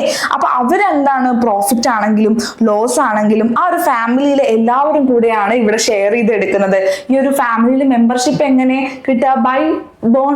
നമ്മൾ ജനിച്ച തന്നെ നമുക്ക് എന്താണ് അംഗത്വമാണ്. ആ ഒരു ഫാമിലിയിൽ ജനിച്ചു കഴിഞ്ഞാലാണ് നമുക്ക് ആ ഒരു HUF അംഗത്വം ലഭിക്കുക അല്ലെ. അപ്പൊ ഫോംസ് ഓഫ് ബിസിനസ് ഓർഗനൈസേഷൻസ് എത്ര തരത്തിലുണ്ട്? സോൾ പ്രൊപ്രൈറ്റർഷിപ്പ് പറഞ്ഞു, പാർട്ണർഷിപ്പ് പറഞ്ഞു, ഹിന്ദു അൺഡിവൈഡഡ് ഫാമിലി പറഞ്ഞു. ഇനി ഡീറ്റെയിൽ ആയിട്ട് ഓരോന്ന് നോക്കാം അല്ലെ. First one sole proprietorship. നേരത്തെ പറഞ്ഞ പോലെ owned and manage and controlled by single person. അവിടെ ഒരു ഉടമസ്ഥനായിരിക്കും ആ ഒരു ബിസിനസ് ഓൺ ചെയ്യുന്നത്, കൺട്രോൾ ചെയ്യുന്നത്, മാനേജ് ചെയ്യുന്നത്. ദെൻ ഓണർഷിപ്പ് ആർക്കാണ്? ഫുള്ളി ആ ഒരു ഓണർക്കായിരിക്കും. ഡിസിഷൻ മേക്കിംഗ് ആണെങ്കിലും ബാക്കിയുള്ള പോളിസീസ് ആൻഡ് റെഗുലേഷൻസ് ആണെങ്കിലും അത്തരത്തിലുള്ള എല്ലാ കാര്യങ്ങളും ആ ഒരു വ്യക്തിയിൽ അധിഷ്ഠിതമായിരിക്കും. ദെൻ ലയബിലിറ്റി എന്ന് പറയുന്നത് സിംഗിൾ പേഴ്സൺ ആണ്, അയാൾ ഒറ്റയ്ക്കേ ഉള്ളൂ അല്ലേ. അപ്പൊ എന്താണ്? അൺലിമിറ്റഡ് ലയബിലിറ്റി ആണ്. ക്ലിയർ. ദെൻ പ്രോഫിറ്റ് ഷെയറിംഗ് എന്താണ്? ആൾക്ക് തന്നെ ആയിരിക്കും, വേറെ ആൾക്കും നമുക്ക് അവിടെ കൊടുക്കേണ്ട. ബിക്കോസ് എന്താണ്? അയാൾ ഒറ്റയ്ക്കാണ്, അതുകൊണ്ട് വേറെ ആർക്കും പ്രോഫിറ്റ് ഷെയറിംഗ് ഒന്നും പോകുന്നില്ല. ദെൻ അതിന്റെ അഡ്വാൻറ്റേജസ് എന്താ? Easy to start. നമുക്ക് സോൾ പ്രൊപ്രൈറ്റർഷിപ്പ് ഈസി ആയിട്ട് സ്റ്റാർട്ട് ചെയ്യാം, സിമ്പിൾ ആയി മാനേജ് ചെയ്യാം. ക്വിക്ക് ഡിസിഷൻ മേക്കിംഗ്, കാരണം ഒരാളെ ഉള്ളൂ, നമ്മൾ വേറൊരാളോട് ചോദിക്കേണ്ട ആവശ്യമൊന്നും വരുന്നില്ല. അപ്പൊ ക്വിക്ക് ഡിസിഷൻ മേക്കിംഗ് ആണ്. ദെൻ ലിമിറ്റേഷൻസ് എന്താ വരുന്നത്? ക്യാപിറ്റൽ, ലിമിറ്റഡ് ക്യാപിറ്റൽ ഉണ്ടായിരിക്കും, ഹെവി ബേർഡൻസ് ഉണ്ടായിരിക്കും, lack of continuity, owners death. May be ഒരു സോൾ പ്രൊപ്രൈറ്റർഷിപ്പിന്റെ കേസിൽ ഈ ഒരു ഡെത്ത്, ആഫ്റ്റർ ഓണറുടെ ഡെത്തിന് ശേഷം മേ ബി ഇത് മക്കൾക്കൊന്നും നോക്കി നടത്താനുള്ള ഒരു താല്പര്യം ഇല്ലെങ്കിൽ ആ ഒരു ബിസിനസ് അവിടത്തോടുകൂടെ എൻഡ് ആവും. അതൊക്കെ ഒരു ലിമിറ്റേഷൻ ആണ്. ക്യാപിറ്റൽ റിക്വയർമെന്റ് വേണം, ഒരു ഹെവി ബേർഡൻ ആയിരിക്കും ഒറ്റയ്ക്കായ കാരണം. കണ്ടിന്യൂറ്റി എന്ന് പറയുന്നത് പ്രെഡിക്റ്റബിൾ അല്ല. അത്തരത്തിലുള്ള കാര്യങ്ങളാണ് ലിമിറ്റേഷനിൽ വരുന്നത്. എക്സാമ്പിൾ എന്താ? സ്മാൾ ഷോപ്പ്, ഗ്രോസറി ഷോപ്പ് ഒക്കെ എന്താണ് നമ്മൾ ഈ സോൾ പ്രൊപ്രൈറ്റർഷിപ്പിന്റെ എക്സാമ്പിൾ ആണ്. ദെൻ പാർട്ട്ണർഷിപ്പ്, രണ്ടാമത്തെ ഫോംസ് ഓഫ് ബിസിനസ് ഓർഗനൈസേഷൻ ആണ് പാർട്ട്ണർഷിപ്പ് എന്ന് പറയുന്നത്. A business carried on by 2 or more person who agree to share profit and loss. പ്രോഫിറ്റും ഷെയറും എന്താ പറയുക, പ്രോഫിറ്റ് ആണെങ്കിലും ഷെയർ എന്താ പറയുക, നമ്മുടെ ലോസ് ആണെങ്കിലും ഷെയർ ചെയ്യാന്ന് പറഞ്ഞ എഗ്രിമെന്റ് ആണ് എവിടെ കൊടുക്കുന്നത്? നമ്മൾ പാർട്ട്ണർഷിപ്പിൽ കൊടുക്കുന്നത് അല്ലെ. 2 or അതിലധികമോ വ്യക്തികൾ ചേർന്നിട്ടാണ് എന്ത് രൂപീകരിക്കുന്നത്? പാർട്ട്ണർഷിപ്പ് രൂപീകരിക്കുന്നത്. ഇവിടെ എന്താണ്? Partners to manage business accordingly with partnership manage agreement. ഒരു പാർട്ട്ണർഷിപ്പ് എഗ്രിമെന്റ് ഉണ്ടായിരിക്കും ഈ ഒരു പാർട്ട്ണർഷിപ്പ് ഫേമിൽ. അതുപോലെ തന്നെ ഡിസിഷൻ മേക്കിംഗ് ആണെങ്കിലും നമ്മുടെ ലയബിലിറ്റി, റിസ്ക് ആണെങ്കിലും ആ ഒരു എഗ്രിമെന്റിൽ പറഞ്ഞ പ്രകാരമായിരിക്കും ആ ഒരു ഹോൾഡേഴ്സിന് ആ ഒരു ബിസിനസിന്റെ പാർട്ട്നേഴ്സിലോട്ട് ഷെയർ ചെയ്തിരിക്കുക. ഒരു ഫിക്സഡ് കാര്യങ്ങൾ ഉണ്ടാവും. ഇവിടെ എല്ലാം എന്താണ്? ഒരു എഗ്രിമെന്റ് പറഞ്ഞ പ്രകാരമായിരിക്കും പാർട്ട്ണർഷിപ്പിൽ പോകുന്നത്. ഷെയർ, പ്രോഫിറ്റ് എത്ര ഷെയർ ചെയ്യണം, ലോസ് ആർക്കൊക്കെ എങ്ങനെയൊക്കെ ഏതൊക്കെ റേഷ്യോയിൽ കൊടുക്കണം എന്നുള്ളതൊക്കെ ഓൾറെഡി റിട്ടേൺ ആയിരിക്കും. അത് പ്രകാരമായിരിക്കും എവിടെ പോവുക? ഈ ഒരു പാർട്ട്ണർഷിപ്പ് ഫേമിൽ പോവുക. ഇവിടുത്തെ ഈക്വലി റെസ്പോൺസിബിൾ ആയിരിക്കും എല്ലാ പാർട്ട്നേഴ്സും. ലയബിലിറ്റി ആണെങ്കിലും റിസ്ക് ആണെങ്കിലും ഈക്വലി റെസ്പോൺസിബിൾ ആയിരിക്കും. ഇവിടുത്തെ അഡ്വാൻറ്റേജ് എന്ന് പറയുന്നത് എന്താണ്? ഈസി ഫോർമേഷൻ ആണ് അല്ലെ. പെട്ടെന്ന് നമുക്ക് തുടങ്ങാം. 2 ഫ്രണ്ട്സ് ഒക്കെ ഉണ്ടെങ്കിൽ അങ്ങനെ ഒരു സ്റ്റാർട്ടപ്പ് ആയിട്ട് തുടങ്ങാം. Combined skills and resources. ഇപ്പൊ നമുക്കറിയാലോ ഓരോ പേഴ്സൺസും യുണീക്കാണ്, ഓരോരുത്തരുടെ സ്കിൽ എന്ന് പറയുന്നത് യുണീക്കാണ്. അപ്പൊ പല മേഖലകളിൽ നമുക്ക് അവർ ഉപയോഗിക്കാൻ പറ്റും. ദെൻ ഡിസിഷൻ മേക്കിംഗ് ആണെങ്കിലും എന്താണ്? ഷെയർ ആയിട്ട് നമ്മൾ ഒരു ഡിസിഷൻ എടുക്കുക, ഒരു തീരുമാനം എടുക്കുമ്പോൾ 2 പേരും 3 പേരും ഒപ്പം ഇരുന്ന് തീരുമാനിച്ചിട്ടായിരിക്കും ഇരിക്കുക. അതിന്റെ ഒരു ക്വാളിറ്റി എന്ന് പറയുന്നത് അത്രയും ഹൈ ആയിരിക്കും. ദെൻ ഇവിടെ ലിമിറ്റേഷൻ എന്ന് പറയുന്നത് എന്താണ്? ഇപ്പൊ ഒരു 3 പേരുണ്ടെങ്കിൽ നമുക്കറിയാലോ 2 കൈയും കൂട്ടിയടിച്ചാലേ അതിന് സൗണ്ട് ഉണ്ടാവുള്ളൂ പറയണ പോലെ തന്നെയാണ് ഇവിടെയും. എന്ത് ലിമിറ്റേഷൻ എന്ന് പറയുന്നത് എന്താണ്? കോൺഫ്ലിക്റ്റ്, തല്ലുകൂടുക. അവിടെ ഒരു നമുക്ക് വാക്കുകൊണ്ടാണെങ്കിലും ഒരു കോൺഫ്ലിക്റ്റിന് എവിടെ ചാൻസ് ഉണ്ട്? നമ്മുടെ പാർട്ട്ണർഷിപ്പിൽ ചാൻസ് ഉണ്ട്.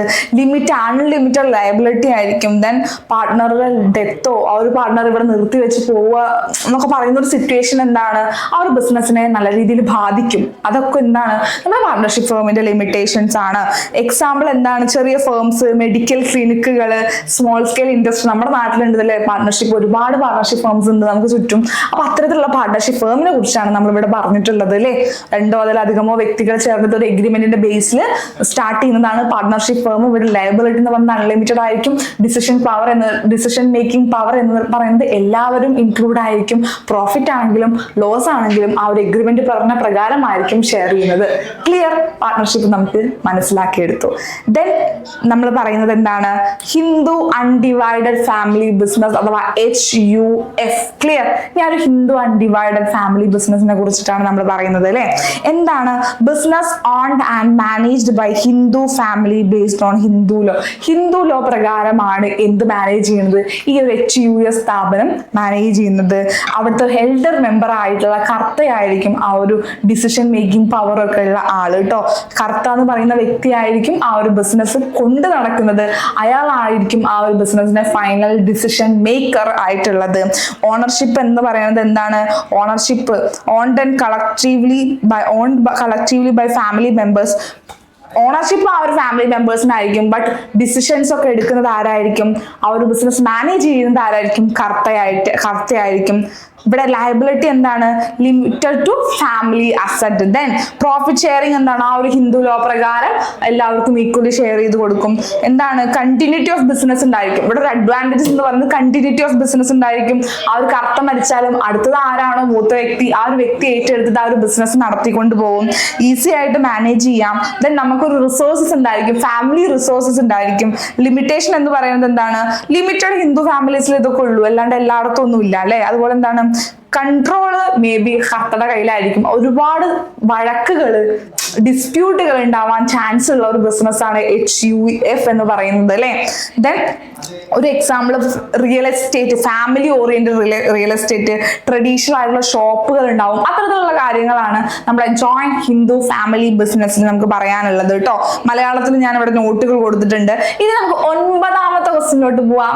ഉറങ്ങിയോ എല്ലാവരും? ഇല്ലല്ലോ, എല്ലാവരും ഒന്ന് ആക്റ്റീവ് ആയിരിക്കും. നമുക്ക് 9th ക്വസ്റ്റ്യൻ, ഒരു ക്വസ്റ്റ്യൻ കൂടെ കഴിഞ്ഞാൽ നമ്മുടെ ഷോർട്ട് 10 ക്വസ്റ്റ്യൻസ് കഴിഞ്ഞിട്ടുണ്ട്. നമുക്ക് 9ാമത്തെ ക്വസ്റ്റ്യനിലോട്ട് പോവാം അല്ലെ. What are the quality of A successful entrepreneur? ഇവിടെ എന്താണ് ഒരു സംരംഭകന്റെ, ഒരു ഓൺട്രപ്രണറുടെ ക്വാളിറ്റീസ് എന്തൊക്കെയാണ്? ഒരു ഗുഡ് ക്വാളിറ്റി, സംരംഭകന് വേണ്ട ഗുഡ് ക്വാളിറ്റീസ് എന്തൊക്കെയാണെന്നാണ് ഇവിടെ ചോദിച്ചിട്ടുള്ളത്. ഫസ്റ്റ് വൺ, ഇനീഷ്യേറ്റീവ്, മുൻകൈ എടുക്കൽ. ഒരു മുൻകൈ എടുക്കാതെ ഒരു ബിസിനസ് റൺ ചെയ്യില്ല അല്ലെ. അപ്പൊ ഒരു ബിസിനസ്മാന് വേണ്ട ഏറ്റവും ആദ്യത്തെ ഒരു ക്വാളിറ്റിയാണ് ഇനീഷ്യേറ്റീവ് എടുക്കാനുള്ള കഴിവ്, മുൻകൈ എടുക്കാനുള്ള കഴിവ് അല്ലെ, തീരുമാനങ്ങൾ എടുക്കാനുള്ള കഴിവ്. വില്ലിങ്നെസ് ടു അസ്യൂം റിസ്ക്, ആ ഒരു റിസ്ക് ഏറ്റെടുക്കാനുള്ള സന്നദ്ധത ആർക്ക് വേണം? ഒരു ഓൺട്രപ്രണർക്ക് വേണ്ടതാണ്. Ability to learn experience. ഒരു ബിസിനസ് സ്ഥാപനമാണല്ലോ, ഒരുപാട് എക്സ്പീരിയൻസ് ഉണ്ടാവും, ഗുഡ് എക്സ്പീരിയൻസ് ഉണ്ടാവും, ബാഡ് എക്സ്പീരിയൻസ് ഉണ്ടാവും. അതിൽ നിന്നൊക്കെ എന്താണ് എക്സ്പീരിയൻസ് ചെയ്യണം, അതിൽ നിന്നൊക്കെ പഠിക്കണം മനുഷ്യനായി കഴിഞ്ഞാലേ. അപ്പോൾ ഒരു എക്സ്പീരിയൻസിൽ നിന്നും ലേൺ ചെയ്യാനുള്ള ഒരു എബിലിറ്റി ആർക്ക് ഉണ്ടായിരിക്കണം? ഒരു ഓൺട്രപ്രണർക്ക് വേണം. ദെൻ മോട്ടിവേഷൻ, പ്രചോദനം, ബാക്കിയുള്ളവർക്ക് ഒരു മോട്ടിവേഷൻ കൊടുക്കാൻ, സ്വയം മോട്ടിവേറ്റ് ആവാനുള്ള ഒരു കഴിവ് ആർക്ക് വേണം? ഒരു ഓൺട്രപ്രണർക്ക് വേണം. സെൽഫ് കോൺഫിഡൻസ് വേണം. അതുപോലെ ഡിസിഷൻ മേക്കിംഗ് എബിലിറ്റി വേണം അല്ലെ. ഒരു നല്ലൊരു സംരംഭകനാവാനുള്ള ലക്ഷണങ്ങളാണ് ഈ പറഞ്ഞിട്ടുള്ളത്, നല്ല ക്വാളിറ്റീസ് ആണ് ഇത് പറഞ്ഞിട്ടുള്ളത്. ഇനീഷ്യേറ്റീവ് എടുക്കണം, ഒരു റിസ്ക് അസ്യൂം ചെയ്യാനുള്ള വില്ലിങ്നെസ് ഉണ്ടായിരിക്കണം, ഒരു എക്സ്പീരിയൻസിൽ നിന്നും പഠിക്കാനുള്ള കഴിവുണ്ടായിരിക്കും, ability to learn from experience, motivated ആയിരിക്കണം, സെൽഫ് കോൺഫിഡൻസ് വേണം, ഡിസിഷൻ മേക്കിംഗ് എബിലിറ്റി വേണം അല്ലെ. അപ്പൊ ഇത്തരത്തിലുള്ള കാര്യങ്ങളാണ് ഒരു ഗുഡ് ഓൺട്രപ്രണർക്ക് വേണ്ടിയിട്ടുള്ള കാര്യങ്ങൾ, ഒരു ക്വാളിറ്റീസ് എന്ന് പറയുന്നത്. യൂണിറ്റ് 10 ക്വസ്റ്റ്യൻ, 10ാമത്തെ ക്വസ്റ്റ്യൻ വരുന്നത്, ലാസ്റ്റ് ക്വസ്റ്റ്യൻ വരുന്നത്, what are the various type of industries? നമ്മുടെ വിവിധ തരം ഇൻഡസ്ട്രി ആൻഡ് കൊമേഴ്സ് എന്ന് പറയുന്ന പേപ്പറിലെ ചാപ്റ്ററിലെ ക്വസ്റ്റ്യൻ ആണ് ഇത് കേട്ടോ. What are the various type of industry? വിവിധ തരം വ്യവസായങ്ങൾ ഏതൊക്കെയാണെന്നാണ് ചോദിച്ചിട്ടുള്ളത്. ആദ്യത്തെ നമുക്ക് പറയാം പ്രൈമറി ഇൻഡസ്ട്രി. ഇവിടെ എന്താണ്? Primary industry is concern with production of goods with help of nature. നമ്മുടെ നേച്ചർ, നമ്മുടെ എന്താണ്, പ്രകൃതിയെ അടിസ്ഥാനമാക്കിയിട്ടുള്ള വ്യവസായമാണ് പ്രൈമറി ഇൻഡസ്ട്രി എന്ന് പറയുന്നത്. പ്രകൃതിയെ അടിസ്ഥാനമാക്കിയിട്ടുള്ള വ്യവസായത്തെയാണ് നമ്മൾ പ്രൈമറി ഇൻഡസ്ട്രി എന്ന് പറയുന്നത്. ഉദാഹരണം എന്താണ്? കൃഷി ഉണ്ട്, ഫോറസ്ട്രി, ഫിഷിംഗ്, മത്സ്യബന്ധനം, ഹോർട്ടിക്കൾച്ചർ, പൂന്തോട്ട പരിപാലനം തുടങ്ങിയിട്ടുള്ള പ്രകൃതിയെ റിലേറ്റഡ് ആയിട്ടുള്ള ഒരു നേച്ചർ റിലേറ്റഡ് ആയിട്ടുള്ള ബിസിനസ് ആണ്, അല്ലെങ്കിൽ ഇൻഡസ്ട്രി ആണ് എന്ത് പറയുന്നത്? Primary industry. One of the industry primary industry. What are the type of industry ആണ് ക്വസ്റ്റ്യൻ. അതിൽ ആദ്യത്തെയാണ് പ്രൈമറി ഇൻഡസ്ട്രി. നമ്മുടെ പ്രകൃതിയെ റിലേറ്റഡ് ആയിട്ടുള്ള, നമ്മുടെ എന്താ പറയാ, പ്രകൃതിയുടെ സഹായത്തോടെ സാധനങ്ങളും സേവനങ്ങളും ഉൽപ്പാദിപ്പിക്കുന്ന ടൈപ്പ് ഓഫ് ഇൻഡസ്ട്രി ആണ് പ്രൈമറി ഇൻഡസ്ട്രി എന്ന് പറയുമ്പോൾ. എക്സാമ്പിൾ കൃഷി, അതുപോലെ തന്നെ ഫോറസ്ട്രി, ഫിഷിംഗ്, ഫാമിംഗ് ഒക്കെയാണ്, ഹോർട്ടിക്കൾച്ചർ ഒക്കെയാണ് നമ്മുടെ പ്രൈമറി ഇൻഡസ്ട്രിയിൽ വരുന്നത് കേട്ടോ. രണ്ടാമത്തെ പറയുന്നത് ജനറ്റിക് ഇൻഡസ്ട്രി. ഇവിടെ എന്താ പറയുന്നത്? Genetic industries R engaged in reproduction and multiplication cultivation of certain spices, plants and animals with the object of sales. നമ്മൾ എന്താണ് വിൽപ്പന ലക്ഷ്യം വെച്ചുകൊണ്ട് നമ്മുടെ എന്താ പറയാ ജനിതക വ്യവസായങ്ങൾ, ജനറ്റിക് ഇൻഡസ്ട്രീസ്, ഇവിടെ എന്താണ് പറയുന്നത്, നമ്മുടെ കന്നുകാലി വളർത്തല്, സസ്യ വളർത്തല്, കോഴി വളർത്തല്, അത്തരത്തിലുള്ള കാര്യങ്ങളാണ് നമ്മുടെ ജനറ്റിക് ഇൻഡസ്ട്രിയിൽ വരുന്നത് അല്ലെ.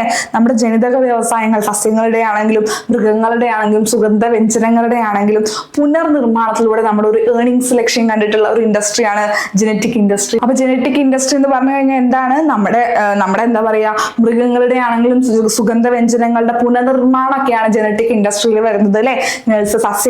നഴ്സറികൾ, അതുപോലെ തന്നെ കന്നുകാലി വളർത്തല്, പൂന്തോട്ട പരിപാലനമൊക്കെയാണ് ഇവിടെ ജനറ്റിക് ഇൻഡസ്ട്രിയിൽ വരുന്നത്. ദെൻ എക്സ്ട്രാക്റ്റീവ് ഇൻഡസ്ട്രി, എക്സ്ട്രാക്റ്റീവ് കുഴിച്ചെടുക്കുന്ന വ്യവസായമാണ് എക്സ്ട്രാക്റ്റീവ് എന്ന് പറയുമ്പോൾ നമുക്കറിയാം അല്ലെ. ഇപ്പൊ എന്താണ്, മണ്ണിൽ നിന്നോ വായുവിൽ നിന്നോ വെള്ളത്തിൽ നിന്നോ വസ്തുക്കൾ എക്സ്ട്രാക്ട് ചെയ്ത് വേർതിരിച്ചെടുത്തിട്ട് അത് വിറ്റ് പൈസ ഉണ്ടാക്കലാണ് ഇവിടെ ഉണ്ടാവുക ഈ ഒരു എക്സ്ട്രാക്റ്റീവ് ഇൻഡസ്ട്രിയിൽ. അത്തരത്തിലുള്ള അസംസ്കൃത രൂപത്തിൽ വരുന്ന കാര്യങ്ങൾ അത്തരത്തിൽ അവ നിർമ്മാണ വ്യവസായമാണ് ഇവിടെ വരുന്നത് എക്സ്ട്രാക്റ്റീവ് ഇൻഡസ്ട്രിയിൽ വരുന്നത് അല്ലെ. ഉദാഹരണം ഖനന വ്യവസായം, കൽക്കരി വ്യവസായം, ഇരുമ്പ് വ്യവസായം, റബ്ബർ, അത്തരത്തിലുള്ള കാര്യങ്ങളാണ് നമ്മുടെ എക്സ്ട്രാക്ട് ചെയ്തെടുക്കുക അല്ലെ. നമ്മൾ അസംസ്കൃത വസ്തുക്കൾ കുഴിച്ചെടുക്കുകയാണ് ചെയ്യുന്നത്. Extractive industry is concern with extraction of drawing out goods from soil. മണ്ണിൽ നിന്നാണെങ്കിലും വെള്ളത്തിൽ നിന്നാണെങ്കിലും കുഴിച്ചെടുത്തിട്ട് ഉള്ള ടൈപ്പ് ഓഫ് ഇൻഡസ്ട്രീസ് ഉണ്ട്. നമുക്കറിയാം ഖനന വ്യവസായങ്ങൾ, അത്തരത്തിലുള്ള ഇൻഡസ്ട്രീസ് ആണ് നമ്മൾ എവിടെ വരുന്നത് എക്സ്ട്രാക്റ്റീവ് ഇൻഡസ്ട്രീസിൽ വരുന്നത്. ദെൻ മാനുഫാക്ചറിങ് ഇൻഡസ്ട്രി, നമുക്കറിയാം നിർമ്മാണ വ്യവസായങ്ങൾ എന്താണ്. Manufacturing industries engage in transforming raw materials into finished goods. അസംസ്കൃത വസ്തുക്കളെ ഫിനിഷ്ഡ് ഗുഡ്സിലോട്ട് കൺവേർട്ട് ചെയ്യാനുള്ള പ്രോസസ്സാണ് എവിടെ നടക്കുന്നത്, മാനുഫാക്ചറിങ് ഇൻഡസ്ട്രിയിൽ നടക്കുന്നത്. എങ്ങനെ, അസംസ്കൃത വസ്തുക്കളെ നമ്മൾ എന്ത് ചെയ്യാണ്, ഫിനിഷ്ഡ് ഗുഡ്സ് ആക്കുന്ന ഒരു കൺവേർഷൻ ആണ് എവിടെ നടക്കുന്നത്, മാനുഫാക്ചറിങ് ഇൻഡസ്ട്രീസിൽ നടക്കുന്നത്. അത്തരത്തിലുള്ള ഇൻഡസ്ട്രീസിനെയാണ് നമ്മൾ മാനുഫാക്ചറിങ് ഇൻഡസ്ട്രീസ് എന്ന് പറയുന്നത്. With the help of machines and manpower, manufacturing industries are engaged in transforming material into finished good with the help of machines and manpower. മെഷീൻസിന്റെയും മനുഷ്യന്റെയും സഹായത്തോടെ അസംസ്കൃത വസ്തുക്കളെ ഫിനിഷ്ഡ് ഗുഡ്സ് ആക്കുന്ന ഒരു ടൈപ്പ് ഓഫ് ബിസിനസ് ഇൻഡസ്ട്രി ആണ് എന്ത് പറയുന്നത്, മാനുഫാക്ചറിങ് ഇൻഡസ്ട്രി എന്ന് പറയുന്നത്. ഇവിടെ ഒരു എക്സാമ്പിൾ എന്താണ്, നമ്മൾ എന്താ പറയാ textiles, chemical, sugar factory, paper industry ഒക്കെ എന്താണ് നമ്മുടെ മാനുഫാക്ചറിങ് ഇൻഡസ്ട്രിക്ക് എക്സാമ്പിൾ ആണ് കേട്ടോ. ദെൻ പിന്നെന്താണ് കൺസ്ട്രക്ഷൻ ഇൻഡസ്ട്രി, കൺസ്ട്രക്ഷൻ നിർമ്മാണ വ്യവസായം. ഈ ഒരു മാനുഫാക്ചറിങ് പോലെ തന്നെയാണ് ഇവിടെ എന്താണ്, എന്തിന്റെ കൺസ്ട്രക്ഷൻ ആണ്, ഇപ്പൊ bridge, road, dam, canal, building, അത്തരത്തിലുള്ള buildings, dams, canals, roads, railway, അത്തരത്തിലുള്ള നിർമ്മാണ വ്യവസായങ്ങളാണ് ഈ ഒരു കൺസ്ട്രക്ഷൻ ഇൻഡസ്ട്രിയിൽ വരുന്നത്. ക്ലിയർ, അത്തരത്തിലുള്ള നിർമ്മിതികളുമായി റിലേറ്റഡ് ആയിട്ടുള്ള കാര്യങ്ങളാണ് നമ്മൾ ഈ കൺസ്ട്രക്ഷൻ ഇൻഡസ്ട്രിയിൽ വരുന്നത് കേട്ടോ, നിർമ്മാണ വ്യവസായത്തിൽ വരുന്നത്. ദെൻ സർവീസ് ഇൻഡസ്ട്രി, എന്താണ് സർവീസ് ഇൻഡസ്ട്രി എന്ന് പറയുന്നത്, നമ്മുടെ ഇപ്പോൾ ഈ ഒരു മോഡേൺ വേൾഡില് നമ്മുടെ സാധന സേവനങ്ങളെ ഒരു വികസനത്തിൽ നമ്മുടെ പ്രധാനമായിട്ടുള്ള ഒരു പങ്ക് വഹിക്കുന്നുണ്ട്. അത്തരത്തിലുള്ള സർവീസ് സെക്ടർ, അത്തരത്തിലുള്ള ടൂറിസം ആണെങ്കിലും നമ്മുടെ എന്താ പറയുക ഹോട്ടൽ വ്യവസായങ്ങളാണെങ്കിലും അത്തരത്തിലുള്ള വ്യവസായങ്ങളെയാണ് നമ്മൾ സർവീസ് ഇൻഡസ്ട്രി എന്ന് പറയുന്നത് അല്ലേ. നമ്മുടെ ഒരു എന്താ പറയുക modern times service sector play an important role in development, national ഡെവലപ്മെന്റിന്, നമ്മുടെ ദേശീയ വികസനത്തിന് നമുക്ക് എന്ത് ഹെൽപ്പ് ചെയ്യുന്നുണ്ട്, സർവീസ് ഇൻഡസ്ട്രീസ്, ടൂറിസം ആണെങ്കിലും ഹോട്ടൽസ് ആണെങ്കിലും അത്തരത്തിലുള്ള വ്യവസായ മേഖലകളെയാണ് നമ്മൾ സർവീസ് ഇൻഡസ്ട്രിയിൽ വരുന്നത് അല്ലേ. അപ്പൊ നമുക്ക് ഏതൊക്കെയാണ് നമ്മുടെ എന്താ പറയുക നമ്മുടെ what are the various type of industry എന്ന് ചോദിച്ചു കഴിഞ്ഞാൽ എന്തൊക്കെ പറയണം, പ്രൈമറി ഇൻഡസ്ട്രി പറയണം, ജനറ്റിക് ഇൻഡസ്ട്രി പറയണം, എക്സ്ട്രാക്റ്റീവ് ഇൻഡസ്ട്രി പറയണം, മാനുഫാക്ചറിങ് ഇൻഡസ്ട്രി പറയണം, കൺസ്ട്രക്റ്റീവ് ഇൻഡസ്ട്രി പറയണം, സർവീസ് ഇൻഡസ്ട്രി പറയണം. അപ്പൊ ഇത്തരത്തിലുള്ള കാര്യങ്ങളാണ് നമ്മുടെ ടൈപ്പ് ഓഫ് വാരിയസ് ഇൻഡസ്ട്രിയിൽ വരുന്നത്. അപ്പൊ മക്കളെ താങ്ക് യു. നമ്മുടെ ഷുവർ ഷോർട്ട് എൻഡ് ചെയ്യാണ്. നമ്മൾ ഇമ്പോർട്ടൻ്റ് ആയിട്ടുള്ള 10 ക്വസ്റ്റിനും 10 ആൻസേഴ്സ് നമ്മൾ പഠിച്ചു കഴിഞ്ഞു. 10 എണ്ണം അല്ലാതെ ഒരുപാട് കാര്യങ്ങൾ ആ 10 ക്വസ്റ്റിനും വീണ്ടും വരാൻ ചാൻസ് ഉള്ള കാര്യങ്ങളൊക്കെ നമ്മൾ പഠിച്ചു കഴിഞ്ഞു. അപ്പൊ നല്ല രീതിക്ക് നിങ്ങൾ പഠിക്കുക. ലൈവുകൾ ഇനിയും വരുന്നുണ്ട്, മാരത്തോൺ സെക്ഷൻ വരുന്നുണ്ട്. ഒരെണ്ണം മുടങ്ങാതെ ഇരുന്ന് കാണുക, നല്ല രീതിക്ക് ടെക്സ്റ്റ് ബുക്കുകൾ വായിച്ചുകൊണ്ടേ ഇരിക്കുക. നമ്മൾ ആ ഒരു കാര്യങ്ങൾ മനസ്സ് തെറവാക്കി വെക്കുക. ക്ലിയർ? അപ്പൊ താങ്ക് യു.